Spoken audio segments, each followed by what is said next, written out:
Assalamu alaykum qarindoshlar, qanday ahvolinglar? Men Amerikadan doktor Mehmet deyman. Men bugun bir tarafdan yo'l yurgach, bir tarafdan shu 50 yoshdan yuqorilarga nisbatan qaysi tantarbiya turlariniki eng muvofiq tantarbiya turlari ekanligi va bu tantarbiya turlari bilan shug'ullangan vaqtida nimalarga alohida ahamiyat berishimizniki muhimlik to'g'risida qisqacha tushuncha berib o'tmoqchi.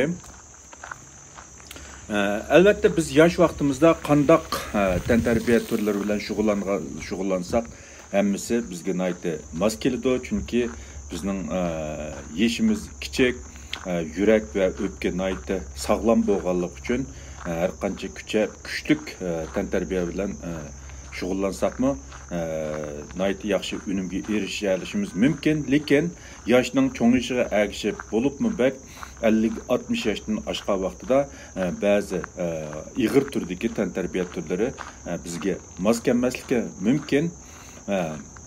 Albatta burundan tortib biz yaxshi chiniqib kelgan bo'lsak, u ahvol boshqacha, lekin normal kishilarga nisbatan 50 yoshdan oshganda bo'libmi bak 60 yoshdan oshgan vaqtida nurg'un tantarbiya turlari muvofiq kelmasligi mumkin.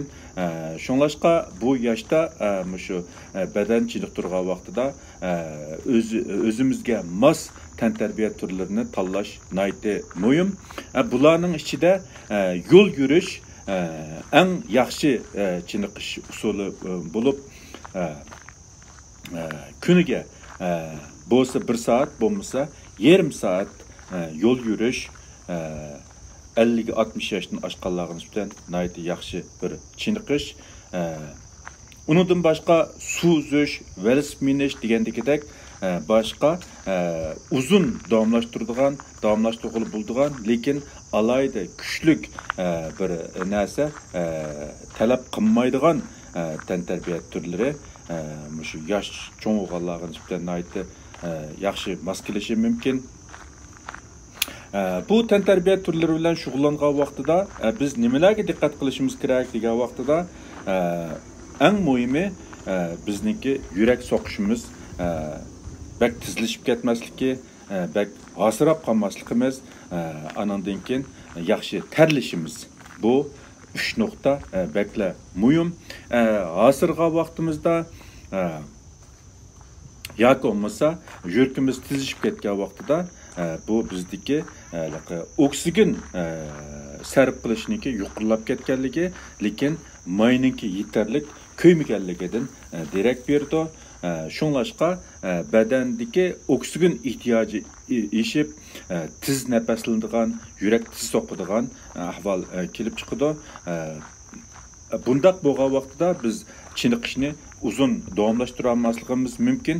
Shunlashqa dastlabida yengil harakatlardan boshlab toki biz terliganga qadar eng yaxshisi yuragimiz bak tiz so'qmasligi, ya'ni tomirning so'qishi eng yaxshi eng jiq bo'lganda 120dan eshib ketmasligi, nafsimiz odatda normalda armaga vaqtida 15 qitim bo'ladigan nafsimiz bu chiniqqan vaqtimizda eng yaxshisi 25-30dan eshib ketmasligi bizga nisbatan muvofiq. Agarda nafas tizilishib, yurak so'qish tizilishib ketsa, biz cho'qim aram edishimiz kerak, chunki bu xil ahvol ostida yurak va o'pkaninki xizmat yuki eshib ketib, aksincha biz chiniqishniki maqsadiga yetolmaymiz.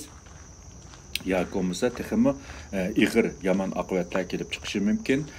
Shunlashqa biz yurak bilan o'pkaninki tiz so'qishi, ya'ni nafasning tizlanishi, yurakning tiz so'qishidan saqlangan ahvol asosida shu terlashni asosiy maqsad qilsak, bu chiniqishniki eng yaxshi unumiga erishgan bo'lamiz.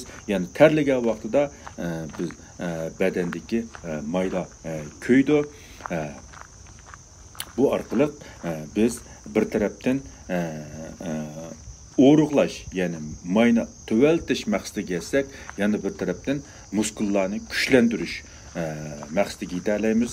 Bu normalda eng sağlam bo'lgan chiniqish usuli hisoblanadi.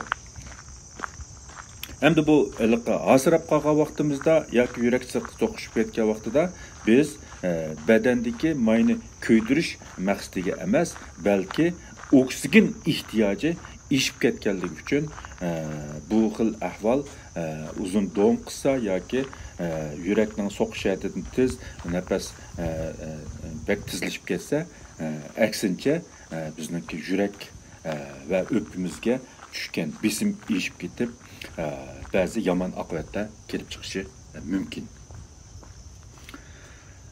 Hammanglarning diqqat berganinglar ko'p rahmat. Alloh hammamizning tinini salomat, umrni uzun qilsin. Xayr xo'sh. Allohga omonat.